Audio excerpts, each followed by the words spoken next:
পাহাড় থেকে ঝাঁপ মেরে দিলাম, ঝাঁপটা মেরে ওপর দিকে তাকিয়ে দেখলাম যে আমি একাই ঝাঁপ মেরেছি, আর কেউ নেই।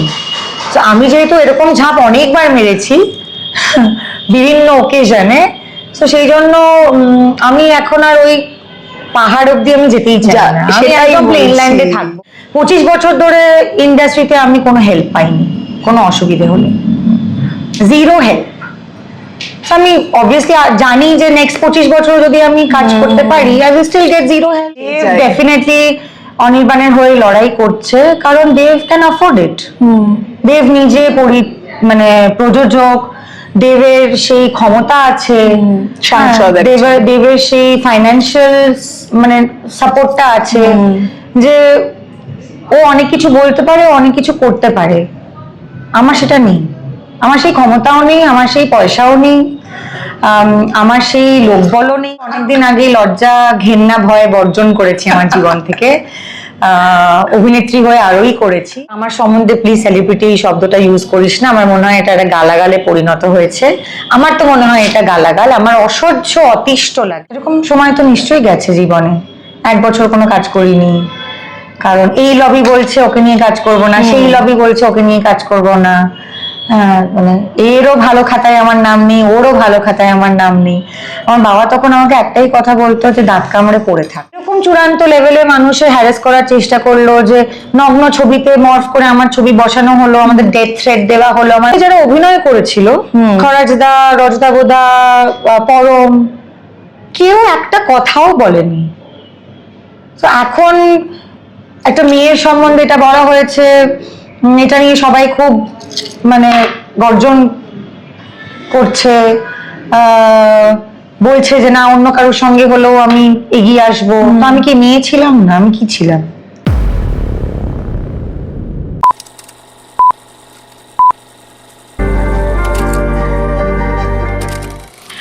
ছোটবেলা থেকে একটা কথা অনেকেই শুনেছেন, বিশেষ করে মেয়েদের ক্ষেত্রে বেশি প্রযোজ্য, যে বোবা এবং কালার কোনো শত্রু হয় না।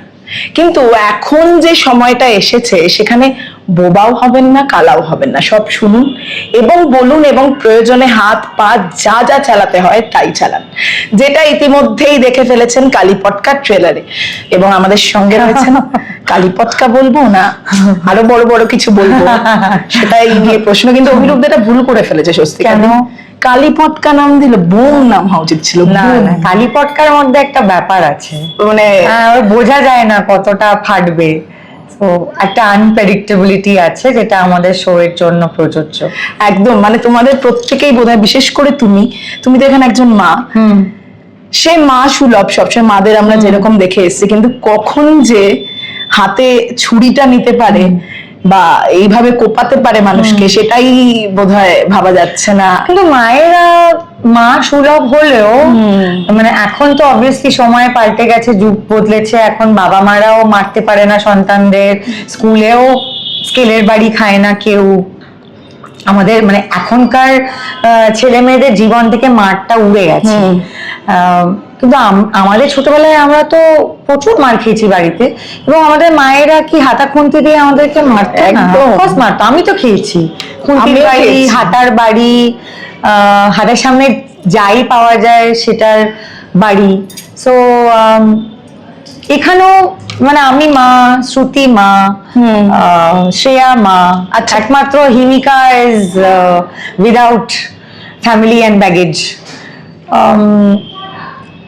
তো যখন মা তখন মা, কিন্তু ছেলেপুলেরা ত্যাদ্রামো করবে, কথা শুনবে না, মুখের ওপরে কথা বলবে। তো আমাদের মারা যা করতো আমিও তাই করেছি, কপি পেস্ট মেরে দিয়েছি। কপি পেস্ট, একদম। স্বস্তিকাতে এইটা মানে এই ছবিটা নিয়ে শুধু নয়, এই ওয়েব সিরিজটা নিয়ে শুধু নয়, আমি আরো যদি এমনিতেও বলি, তোমাকে আমরা এখন দেখি ভীষণ ভোকাল, ভীষণ কথা বলান, যাই না সবসময় ছিলে কিনা, কিন্তু কিছু ঘটনা তো আমাদেরকে বদলায়, আমরা একরকম মানুষ থেকে আরেক রকম মানুষ হই যত সময় যায়। এরকম সময় কখনো গেছে স্বস্তিকা মুখোপাধ্যায় যে সময়টা চুপচাপ সহ্য করেছে, কিছু বলেনি? না, সব সময় কিছু যদি বলতে না পেরে থাকি তাহলে সেখান থেকে সরে এসছি। আচ্ছা, কারণ ব্যক্তিগতভাবে এরকম অনেক ঘটনাই সবার জীবনেই ঘটে, যেটা নিয়ে হয়তো তারা থানা পুলিশ করে, লোক জানাজানি হয়, কিন্তু যে মেয়েরা ফিল্ম ইন্ডাস্ট্রির সঙ্গে যুক্ত, সবসময় তো আমাদের উপর একটা আলো আছে আর একটা অদৃশ্য খাড়া ঝোলে মাথার উপরে। তো এরকম অনেক ডিসিশনই নিতে হয়, যেটা হয়তো সাধারণ বাড়ির মেয়ে হলে হয়তো অন্যরকম ভাবে নিত। কারণ আমি জানি যে আমি যদি কিছু নিয়ে একটা বলতে চাই বা আমি কিছু নিয়ে একটা লড়াই করতে চাই, যেটা হয়তো আমার সঙ্গে ঘটেছে, কিন্তু আমি জানি যে এটা জানাজানি হলেই মিডিয়াতে এটা নিয়ে একটা বিশাল বড় একটা কাণ্ড হবে। হ্যাঁ, এটা নিয়ে মিটিং মিছিল হবে, এখানে 4 জন লোককে ডাকা হবে চ্যানেলে, তারা সেটা নিয়ে কাটাছেড়া করবে, কে হ্যাঁ বলবে কে না বলবে, বাড়ির লোকদের টেনে আনবে, হ্যাঁ সারা গোষ্ঠীকে টেনে আনবে, সোশ্যাল মিডিয়ায় কাদা ছোড়াছুড়ি হবে, সবাই নিজেদের মতন একটা বক্তব্য দেবে। আমরা তো খুব একটা সুখকর সময়ের মধ্যে দিয়ে যাচ্ছি না। মানে যাদের সঙ্গে ঘটছে তারা হয়তো সব থেকে কম কথা বলে, আর বাকি সারা দুনিয়ার লোক বেশি কথা। তাদের নয় তাদের ফরে বলছে, নয় তাদের এগেনস্টে বলছে, নয় তাদের বাড়ির লোককে নিয়ে বলছে, মানে সবার সমস্ত কিছু নিয়ে একটা বক্তব্য আছে এবং সবাই সব কিছু জানে, সব কিছু বোঝে। তো সেখানে দাঁড়িয়ে বিশাল হয়তো মানে লোককে জানিয়ে লড়াই করা সম্ভব নয়। যেটা করা সম্ভব হচ্ছে সেখান থেকে সরে আসা। সেটা তো আমিও করেছি, অন্যান্যরাও নিশ্চয়ই করেছে। আর ব্যক্তিগত জায়গায় যেটা না বলা, সেটা তো নিশ্চয়ই আমরা সবাই বলি, আমিও বলি। মনে হয় না আমি আলাদা একটা কিছু করি যেটা আমাদের গ্রহে আমি একমাত্রই করছি। একদম। বাট যারা এখন হয়তো ওপিনিয়ন রাখে, মনে হয় তারাই একাই ওপিনিয়ন রাখছে, কারণ সেটা হয়তো খুবই সোশ্যাল মিডিয়ায় ছড়িয়ে যায়। But I think everybody keeps their opinion or says what they need to say. But আমি তোর সাথে এই কথাটাতে একমত হলাম না যে আমাদের জীবনে অভিজ্ঞতা আমাদেরকে মানুষ হিসেবে পাল্টায়। আমার মনে হয় না কেউ পাল্টায়। মানে পাল্টায় না, ধরো উন্নত মানে আরো একটু স্ট্রং হই আমরা না, আরো একটু মানে স্ট্রং তো অফকোর্স পরিস্থিতি মানুষকে স্ট্রং করে যদি সে চায় স্ট্রং হতে। কিন্তু আমার মনে হয় যে আমাদের একদমই আমাদের ইন্ডিভিজুয়ালিটি বা আমাদের চরিত্র যেরকম বা আমাদের ক্যারেক্টারিস্টিক্স যেরকম বা আমাদের পার্সোনালিটি যেরকম, সেটা তো সম্পূর্ণভাবে অদল বদল হয় না। আমরা হয়তো আরেকটু বেটার ভাবে আমাদের জীবনটাকে হ্যান্ডেল করতে শিখি। আমরা হয়তো একটু ব্যালেন্স করতে শিখি যে আচ্ছা আমি এটা বেশি আবেগপ্রবণ হয়ে ভাবছিলাম বা আমি সিদ্ধান্ত নিচ্ছিলাম, হয়তো আমার আরেকটু আমার মাথাটাকে ব্যবহার করা উচিত, বা আমার হয়তো আরেকটু প্রোজ এন্ড কনস, হ্যাঁ আমার জন্য কোনটা ভালো কোনটা ঠিক কোনটা বেঠিক, এগুলো হয়তো আমার একটুখানি আরেকটু বেশি গুরুত্ব দেওয়া উচিত। এরকম নয় যে আমি আবেগ তাড়িত হয়ে কমপ্লিটলি একটা জায়গায় চলে গেলাম বা আমি পাহাড় থেকে ঝাঁপ মেরে দিলাম, ঝাঁপটা মেরে ওপর দিকে তাকিয়ে দেখলাম যে আমি একাই ঝাঁপ মেরেছি, আর কেউ নেই। তো আমি যেহেতু এরকম ঝাঁপ অনেকবার মেরেছি বিভিন্ন ওকেশনে, তো সেই জন্য আমি এখন আর ওই পাহাড় অব্দি আমি যেতেই চাই না, আমি একদম প্লেন ল্যান্ডে থাকবো। ভাই তুমি যাও, তুমি এগিয়ে পাহাড়ে যাও, ঝাঁপ দাও, আমি দেখবো যে তুমি ঝাঁপটা দিয়েছো, তারপর আমি ডিসাইড করবো যে আমি ঝাঁপ মারবো কি মারবো। একদম। এই যে এইটা থেকে মানে এই যে ধরো কারোর জন্য কিছু অপেক্ষা, সেটা ইমোশনালি হোক কাজের ক্ষেত্রে হোক, সেটা বোধহয় এখন আর করো না। মানে ডিপেন্ডেন্সি আমাদের একটা থাকে। এটার সম্পূর্ণ ক্রেডিটই আমি আমার সাইকিয়াট্রিস্ট, আমার থেরাপিস্ট ডক্টর রামকে দেব। বিকজ উনি আমাকে বলেছেন যে আপনি ভেসে বেড়ান, আপনাকে ডুব মারতে হবে না, আপনাকে ডুবে যেতে হবে না, আপনি অনেক ডুবেছেন, এখন আপনি ভেসে থাকুন, যে ডোবার ডুবুক। কিন্তু সেই ক্রেডিটটা তোমারও, মানে সেই কন্ট্রোলটা আমি সেটা ইমপ্লিমেন্ট করতে পেরেছি আমার জীবনে। তো হ্যাঁ ওইটুকু বাহবা আমি তোকে দেবো যে আমি খুব মানে হয় না যে দাঁত কামড়ে পড়ে থেকে আমি সেটা আমার জীবনে ইমপ্লিমেন্ট করতে পেরেছি। ইমপ্লিমেন্টেশনটা একটা খুবই বড় লড়াই, আর এটা ওভারনাইট হওয়া সম্ভব না, it's a very big struggle. But আমি এখন খুব প্লেন ল্যান্ডে থাকি, সো তাই থাকো, পারলে আকাশেও ওড়ো মাঝে মাঝে, সেটাও না দরকার। কিন্তু ডোবালি পটকাটা মানুষের এত ভালো লাগবে, যেটা নিয়ে আমি গ্যারান্টি দিতে পারি যে আমরা সবাই ডানা মেলে উড়ে যাবো কিছু দিনের জন্য। I hope that happens. এই যে কিছুক্ষণ আগেই বলছিলে যে আমাদের একটা খারাজ হলে সেলিব্রিটি বা অভিনেত্রী তকমাটা কোথাও ব্যাগেজ মনে হয় কোনো কোনো আচ্ছা, তো আমার সম্বন্ধে প্লিজ সেলিব্রিটি এই শব্দটা ইউজ করিস না। আমার মনে হয় এটা একটা গালাগালে পরিণত হয়েছে। আমার তো মনে হয় এটা গালাগাল। আমার অসহ্য অতিষ্ঠ লাগে। আমাকে যেই বলে ও তুমি তো সেলেব, আমি বলছি ভাই আর যা ইচ্ছে বলে দে, জাস্ট এই সেলেব শব্দটা আমার সঙ্গে অ্যাটাচ করিস না। আমি একজন শিল্পী, আমি সেভাবেই বাঁচতে চাই, আমি সেভাবেই চাই মানুষ আমাকে মনে রাখুক। না, এটা তো আমাদের কিছু করার নেই, এটা তো আছে। মানে আমরা সব থেকে বেশি জাজড হই, সব থেকে বেশি মানুষ আমাদের দিকে আঙুল তোলে, আর আমাদেরকে কিছু বলে দেওয়াটা সব থেকে বেশি ইজি। এবং চারটে খারাপ কমেন্ট পড়লে আমি দেখেছি যে ওই কমেন্ট, মানে ওই কমেন্টটার নাম্বারস বেড়ে যায়, বিকজ মানুষের খারাপ জিনিস বেশি ভালো লাগে। মানে সেটা একটা কেউ ধর প্রেমে পড়লো, তাদের ভালোবাসাটা ধর টিকে গেল, তুই কখনো দেখবি না মানুষের সেটা নিয়ে কোনো মাথা ব্যথা আছে যে দুটো মানুষ ভালো আছে। কতদিন টেকে দেখবো, এটা তো মানে এখন বা তারা মানে একদম একটা আলটিমেটাম দিয়ে দেয় যে এই তো ডিভোর্স হবেই, এই তো সম্পর্কটা ভাঙবেই। এবং যদি সম্পর্কটা ভাঙে, তারা যে তৃপ্তির হাসিটা হাসে, that you know they were right, বা খারাপটা অনেক বেশি আলোচিত হয়, ভালোটা নিয়ে অত আলোচনা হয় না। অন্যের খারাপে খুশি হচ্ছি, হ্যাঁ, এইটা পরের ছেলে পরমানন্দ, যত ভোগে যায় তত সেই, মানে এটা এখন নয়, সব সময় ছিল, এখন আলোচনাটা বেশি। সোশ্যাল মিডিয়া আছে বলে সমস্ত পরের বাড়ির ছেলেরা আর মেয়েরা একটা জায়গায় জুটেছে এবং সবাই সবাইকে নিয়ে যত ভোগে যায় তত আনন্দ করে যাচ্ছে। আচ্ছা, এইখানে একটা লাইন আছে, আমার পেটে যদি লাথি মারো, কখন লাথি খাবে, এবং আমাদের পেটে লাথি মারলে পদে লাথি খেতে হবে, আর আমাদের হাতে মারলে আমাদের ভাতে মারলে আমরা হাতে মারবো। একদম। এইটা কোনোদিন তোমার সঙ্গে চেষ্টা করা হয়েছে কখনো, পেটে লাথি মারা বা ভাতে মারা? কাজের ক্ষেত্রে এই কথাটা বিশেষ করে পেটে লাথি মারা এরকম হয়েছে। তো আমি তখন আমার বাবাকে বলেছি যে আমার তো অনেকটা দিন রোজগার নেই, তাহলে তোমাকে একটু খাওয়াতে হবে আর কি আমাকে এখন, আবার রোজগার এলে আমি ওটা তোমাকে ফেরত দিয়ে দেবো। হ্যাঁ, মানে এরকম সময় তো নিশ্চয়ই গেছে জীবনে। 1 বছর কোনো কাজ করিনি, কারণ এই লবি বলছে ওকে নিয়ে কাজ করব না, সেই লবি বলছে ওকে নিয়ে কাজ করব না। মানে এরও ভালো খাতায় আমার নাম নেই, ওরও ভালো খাতায় আমার নাম নেই। আমার বাবা তখন আমাকে একটাই কথা বলতো যে দাঁত কামড়ে পড়ে থাক। আর ওই সময় তো অনেক কাজের অফার আসতো যেগুলো আমি করতে চাই না, বা হয়তো ঠেকায় পড়লে করতে হতো। আমার বাবা বলেছিল যে তোমার বাবা বেঁচে আছে এখনো, তো যেটা তোমার করতে ইচ্ছে করছে না, বা তুমি জানো এই ছবিটা তোমার জীবনে কিচ্ছু করবে না, তোমার শুধু টাকা রোজগার হবে, তোমায় করতে হবে না। সো দাঁত কামড়ে পড়ে থেকেছি। তারপরে দেখেছি যে এই লবিও কাজ দিচ্ছে, ওই লবিও কাজ দিচ্ছে, সেই লবিও কাজ দিচ্ছে, তাদের ভালো লাগুক আমাকে ছাই না লাগুক তাও কাজ দিচ্ছে। So yeah, I think it worked. তুমি কোনো খাতায় কোনোদিন নাম লেখাতে চাওনি? মানে এই এনার ভালো লাগার তালিকায় আমি আসি না, আমার আসলে আপোষ করাতে আমার খুবই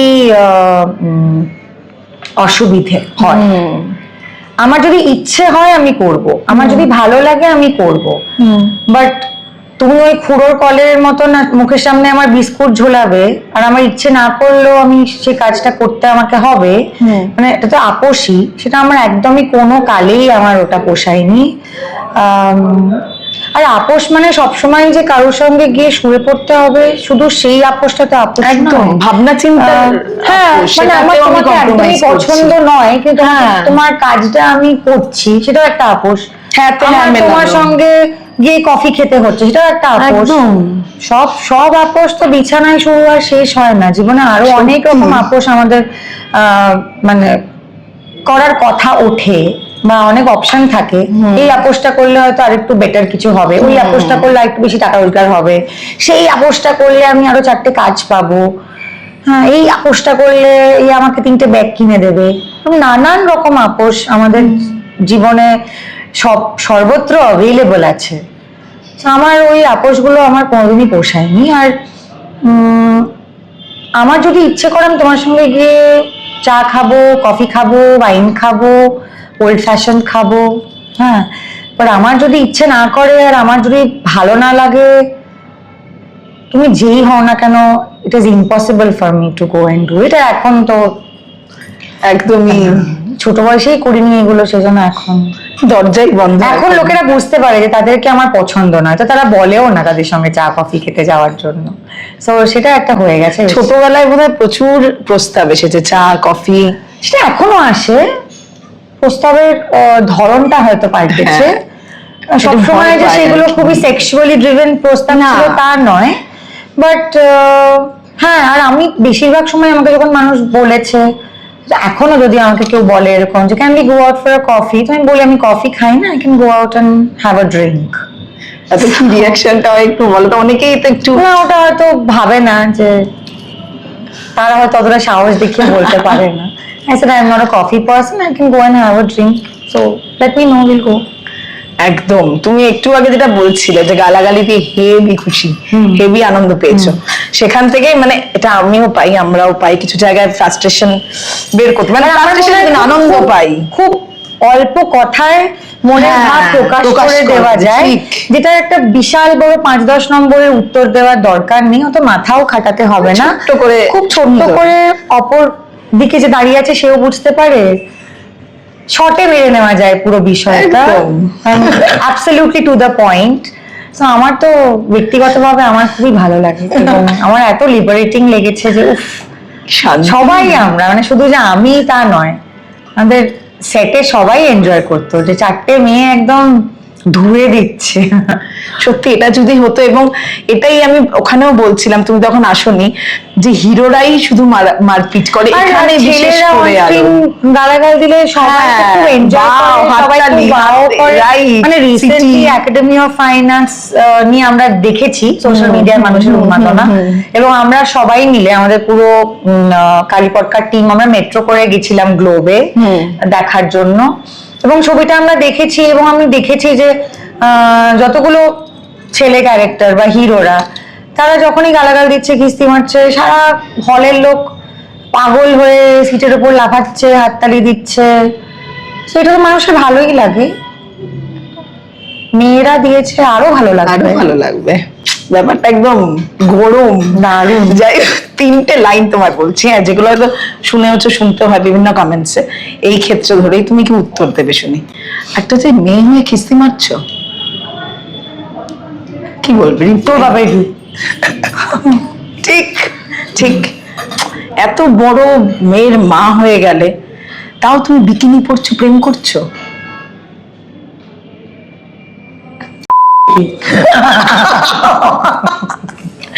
এক লাইনেই শেষ। আর শেষ যেটা তুমি প্রচুর শুনেছো, সেটা হচ্ছে দিদি আন্দোলনটা শেষ।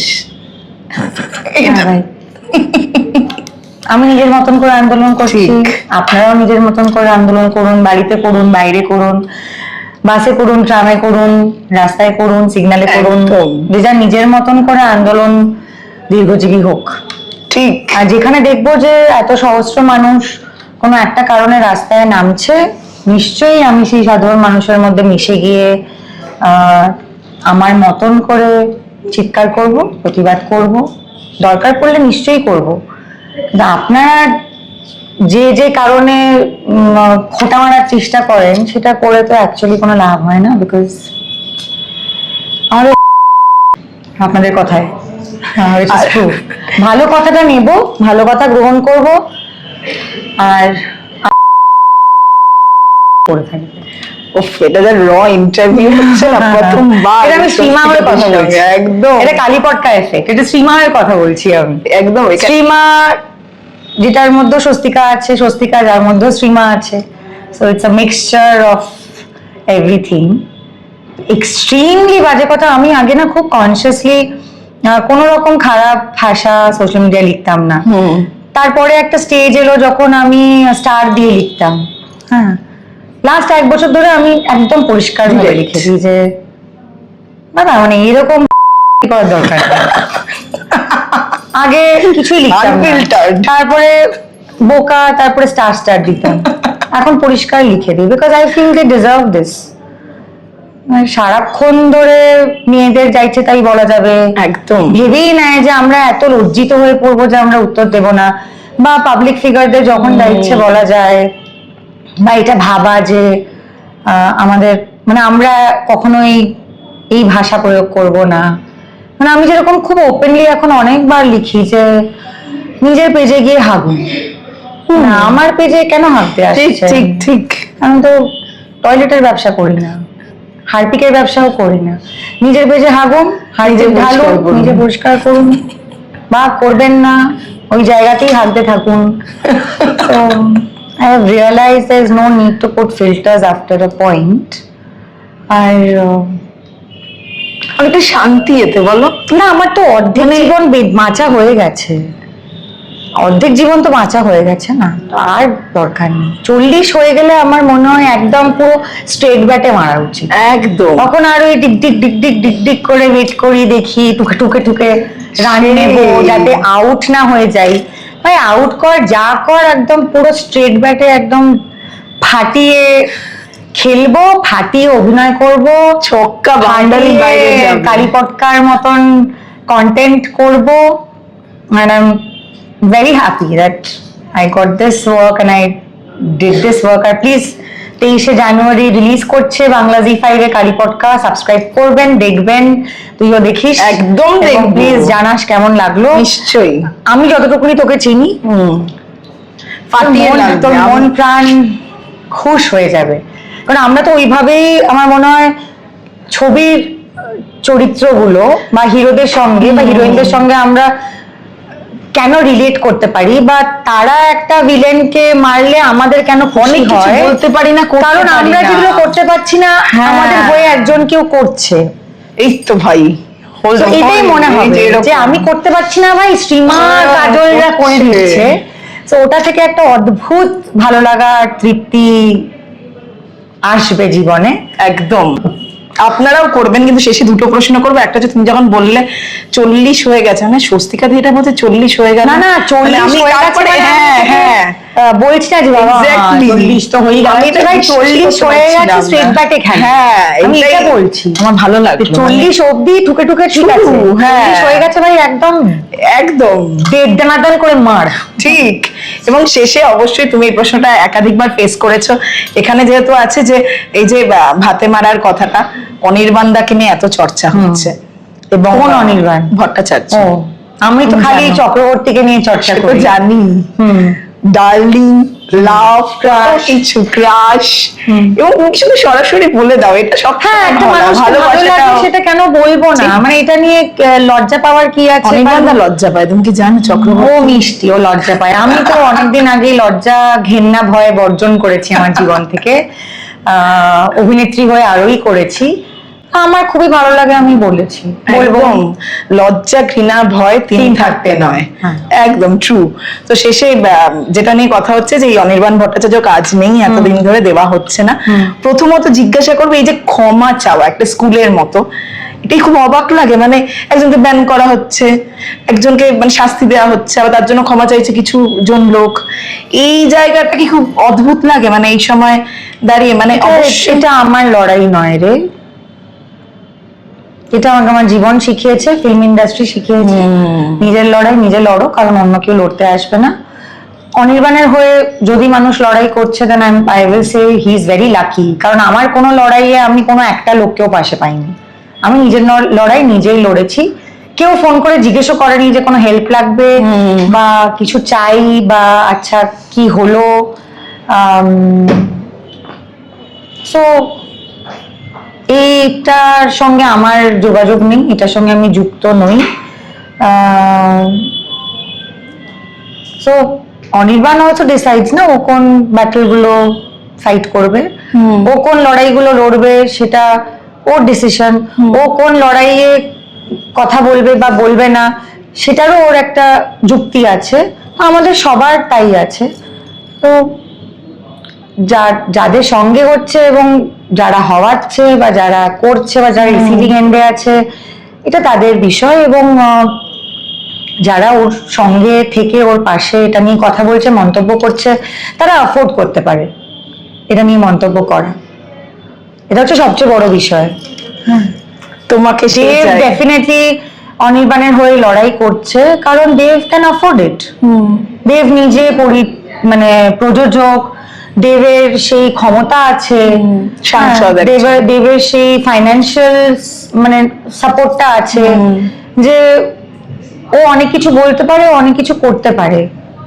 আমার সেটা নেই, আমার সেই ক্ষমতাও নেই, আমার সেই পয়সাও নেই, আমার সেই লোকবলও নেই। আমি মানে গভর্নমেন্টের সঙ্গে ওরকম একটা উচ্চ পদেও নেই। আমি খুবই ক্ষুদ্র একজন শিল্পী, যাকে তার সংসার নিয়ে ভাবতে হয়, যাকে টাকা রোজগার করা নিয়ে ভাবতে হয়। আমি ইচ্ছে করলেও অনেক কিছু করতে পারি না, আবার ইচ্ছে করলে অনেক কিছু করিও, সেটা আমার নিজের দমে আমি করি। সো আমি একদম বন্ধ করে দিয়েছি সবকিছু নিয়ে কথা বলার, বক্তব্য রাখা। তবে একটা জিনিস ঠিক, যে মানুষের জন্য করার চেয়ে বোধহয় চার পেয়েদের জন্য করা ভালো, এটা বুঝে গেছে। সেটার সময় তুমি, আমি সবসময় করছি, তাই বলছি এটা। কিন্তু অফকোর্স মানে আশেপাশে একটা কিছু গন্ডগোল করছে, সেটা নিয়ে আমি সবসময় কথা বলেছি। কেউ আমাকে বলতে বললেও বলেছি, না বলতে বললেও বলেছি। আমার নিজের মনে হয়েছে এটা বলা উচিত বলে বলেছি। কিন্তু এখন আমি রিয়েলাইজ করেছি যে একটু নিজেরটা ভাবি, নিজেরটা ভাবি না। আমার জাস্ট মনে হয় যে অনেক রকম অসুবিধার সম্মুখীন তো আমিও হয়েছি, মানে খুব রিসেন্ট পাস্টেও হয়েছি। কাউকে দেখিনি, একটা লোককেও দেখিনি সেটা নিয়ে কোনো আলোচনা করতে, কোনো কথা বলতে। শিবপুর নিয়ে যখন অত বড় একটা সমস্যা হলো, যেখানে এরকম চূড়ান্ত লেভেলে মানুষের হ্যারাস করার চেষ্টা করলো, যে নগ্ন ছবিতে মর্ফ করে আমার ছবি বসানো হলো, আমাদের ডেথ থ্রেট দেওয়া হলো, আমার ম্যানেজারকে বাসে ধাক্কা মারবে বলা হলো। আর এগুলো বলা হয়নি, এগুলো ইমেলে আছে, প্রমাণ দেখিয়েছো। সেই সমস্ত কিছু মিডিয়ার কাছে গেল, সবাই সেটা নিয়ে কথা বললো। আমি ইম্পাতে গেলাম, আমি থানা পুলিশ করলাম, আমি লালবাজারে গেলাম, আমি আর্টিস্ট ফোরামকে জানালাম। ইন্ডাস্ট্রির একটা লোকও আমাকে আজ অব্দি জিজ্ঞেস করেনি যে কি হলো, তোমার কোনো হেল্প চাই, তুমি কিছু, তোমার জন্য কিছু করতে পারি, বা কেউ সামনে এসেও বললো না যে যেটা এটা হয়েছে সেটা খুব নিন্দনীয়। ইম্পা অফকোর্স পিয়াদি came out in a very big supportive way. যা যা করণীয় ছিল সেটা ইম্পার অফিসে আমি 4 বার গেছি, এবং ওরাও আমাকে প্রচুর হেল্প করেছে। তোমার সহকর্মীদের কথা বলছো? ইনফ্যাক্ট শিবপুরে যারা অভিনয় করেছিল, খরাজদা, রজদা গোদা, পরম, কেউ একটা কথাও বলেনি। তো এখন একটা মেয়ের সম্বন্ধে এটা বলা হয়েছে, এটা নিয়ে সবাই খুব মানে গর্জন করছে, বলছে যে না অন্য কারোর সঙ্গে হলেও আমি এগিয়ে আসবো। তো আমি কি মেয়ে ছিলাম না? আমি কি ছিলাম? আমি তো মেয়েই ছিলাম। একদম। আমি তো এত বছর ধরে কাজ করে আসছি একটা ইন্ডাস্ট্রিতে, কেউ জিজ্ঞেস করেনি একটা কথাও। বড়রাও করেনি, আরো বড়রাও করেনি, মাঝারিরাও করেনি, ছোটরাও করেনি। আমি আমাকে যা করতে হয়েছে আমাকে একাই করতে হয়েছে। তো যার যার লড়াই ভাই নিজেরা লড়ো। আর যদি তোমরা সাপোর্ট পাও, very good, you are lucky, you are blessed. I am not lucky and I am not blessed. এখানে কেউ কারো নয়, এইটা তো মানে অনেকেই অনেকের হতে পারে। হ্যাঁ, মানে আমার কোনোদিনই কোনো ওই এর মধ্যে পড়িনি, পড়তে পারিনি, পড়তে পারবো না। আমি মনে করি না যে আমি কোনো সাংঘাতিক ক্রাইসিস, অসুবিধায় পড়লে অনির্বাণ ভট্টাচার্য বা কেউই আমার সেই ক্রাইসিসটা থেকে আমাকে উদ্ধার করার জন্য আসবে। শিবপুর যখন হয়েছিল, শিবপুরের এই ক্রাইসিসটা, অনির্বাণ ভট্টাচার্য তো এক্সিস্ট করতো। ওর প্রথম ছবি আমার সঙ্গে, সেই ছবিটা কোনোদিনও রিলিজ করেনি বীরপুরুষ, বাট উই ওয়ার্ক টুগেদার। তারপর ওর সঙ্গে আমি শাহজাহান রিজেন্সি করেছি, তারপরে অন্যান্য এত জায়গায় দেখা হয়েছে। তো শিবপুরের সময় অনির্বাণ ভট্টাচার্য কি একটাও কথা বলেছিল? আমি ভাই সবার জন্য গিয়ে কথা বলবো, আমি সবার লড়াইয়ের মধ্যে ঢুকে যাব, তারপরে সবাই সবকিছু আমি চলে যাবে, তারপরে আমি বাইরে পড়ে থাকবো। হ্যাঁ, all guns pointed at me. হ্যাঁ, যে একে ভাই সাইড কর, এই কর, ওই কর, প্লিজ। অন্যের জন্য আমি আর নিজের কি বলবো, ওই যে কি বলে বল, বলি কাঠে গিয়ে আমি আর মাথা দিতে পারছি না নিজে। আমার অসুবিধা হলে আমি আমারটা বুঝে নেব, কোনো দরকার নেই ভাই কারোর হেল্পের। 25 বছর ধরে ইন্ডাস্ট্রিতে আমি কোনো হেল্প পাইনি, কোনো অসুবিধে হলে জিরো হেল্প। আমি অবভিয়াসলি জানি যে নেক্সট 25 বছর যদি আমি কাজ করতে পারি, I will still get zero help. তো আমি শুধু কাজটা করবো, আমি কাজ করবো ভাই, আমি আমার হ্যাঁ। সমস্যাটা আমি দেখে নেবো, বাকি সবার ভীষণ আমারটাও কাউকে দেখতে হবে না, হ্যাঁ, আমারটা কেউ দেখেনি, আমিও কাউকে কোনোদিন দেখিনি, আমাদের সেই expectation নেই। দেখতে হবে নাকি, সেই দেখলে তো ডেফিনেটলি এক্সপেকটেশন হতো, ও দেখেনি, কোনো এক্সপেকটেশনও নেই, কোনো ক্যামেরাডারি, কোনো আমাদের ইন্ডাস্ট্রির মেয়ে মহিলা বলে ঝাঁপিয়ে পড়বো, কিচ্ছু হয়নি ভাই। মানে শ্রীমার ভাষায় হচ্ছে কিচ্ছু হয়নি কোনোদিন ভাই, আমি কোনো সাহায্য পাইনি। তো আমি ভাই নিজের লড়াই নিজের মতন করে লড়বো, আপনারা নিজেদের লড়াই নিজেদের মতন করে লড়ুন, যাই করুন। সোজা কথা, কথায় সোজা কথা। হ্যাঁ, শ্রীমার কথায় যা ইচ্ছে করুন ভাই। আমার ইচ্ছে করছে বলতে, কিন্তু আমি বলতে পারছি না, মানে এইদিকে বসে আছি, বিট মেরে দিবি, সব বিট মেরে দিবি, নাহলে বাবা এই নিয়ে আমার পিছনে পড়ে থাকবে আমার। সত্যি বিট মেরে দেবো, বিট মেরে দিবি, সব বুঝে যাবে ঠিক ওরা, আছে, দর্শকরা সব বুঝে যাবে, দেখ চালু। ঠিক আছে, thank you so much. Thank you. যাই হোক, কালী পটকা আসছে, জি5 এ রিলিজ করছে একদম। 23শে জানুয়ারি, সরস্বতী পুজোর দিন, বাংলার ভ্যালেন্টাইন্স ডে দিন। ভালোবাসা দেবেন, ভালোবাসা নেবেন, কালী পটকাও দেখবেন, আর আমাদের জানাবেন কেমন লাগলো আপনাদের। Thank you.